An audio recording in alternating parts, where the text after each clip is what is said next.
Peneliti Pusat Riset Gender kebijakan dan Anak atau Unpad, intervensi yang Bina Hayati efektif Rusyidi itu berhasil melaksanakan sebenarnya penelitian terkait muncul dengan kerawanan air ketika dihubungkan dengan beberapa kekerasan berbasis inspirasi. gender. Ia mengatakan, perempuan kerap terdampak dari kerawanan air yang terjadi lantaran adanya norma yang menyebutkan bahwa Masih perempuan peneliti memiliki tanggung juga jawab dalam urusan bagaimana rumah tangga. ceritanya gitu ya dia Air terus erat terang kaitannya dengan urusan rumah tangga seperti mencuci, memasak, dan lain sebagainya. Sehingga perempuan dibebankan untuk mencari, mengumpulkan, dan mengelola air.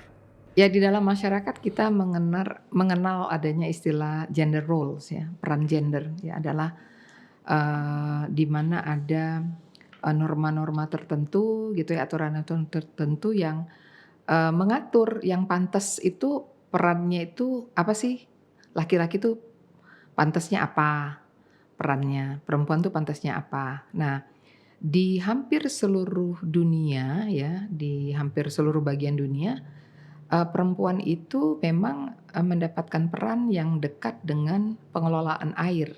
Kenapa?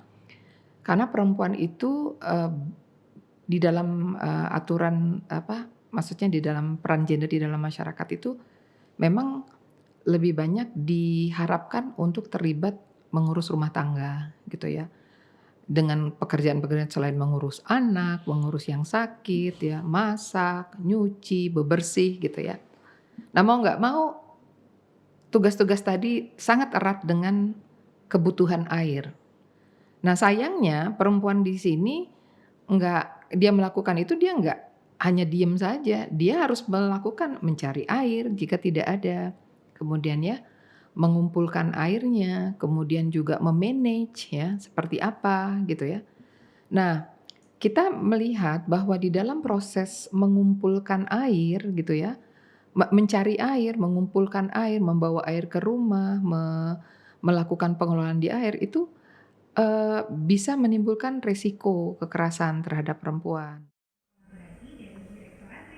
Penelitian ini dilakukan dengan studi komparasi dan melalui metode Tadi campuran. peneliti Selain di bagaimana Indonesia, lebih ceritanya tepatnya di daerah Sumba, itu ada penelitian juga beberapa berlangsung di negara penelitian Peru. nih, ada kamu Hasil yang penelitian menunjukkan menginspirasi. bahwa terdapat lebih banyak laporan terjadi di daerah yang mengalami kerawanan air dibandingkan dengan daerah yang tidak rawan air.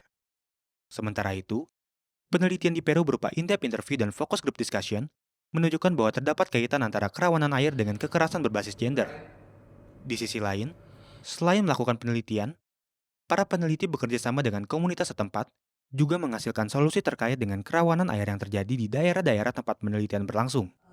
Untuk kebijakan atau intervensi.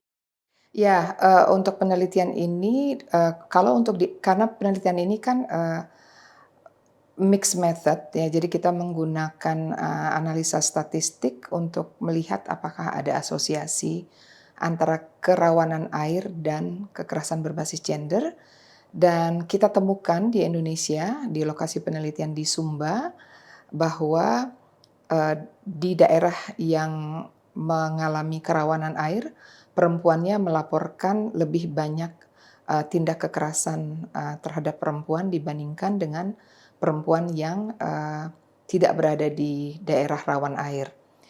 Sementara di Peru karena pada waktu itu tuh kejadian penelitiannya dilakukan pada masa pandemi dan tidak bisa dilakukan survei, maka dilakukan bentuk-bentuk, focus group discussion dan bentuk, in-depth interview dan kita memang menemukan, berbagai evidence yang menunjukkan, memang, kelangkaan air itu berkaitan dengan kekerasan terhadap, perempuan di wilayah Peru. Jadi 2 penelitian ini mengkonfirm bahwa ada keterkaitan antara, kerawanan air dan kekerasan terhadap perempuan.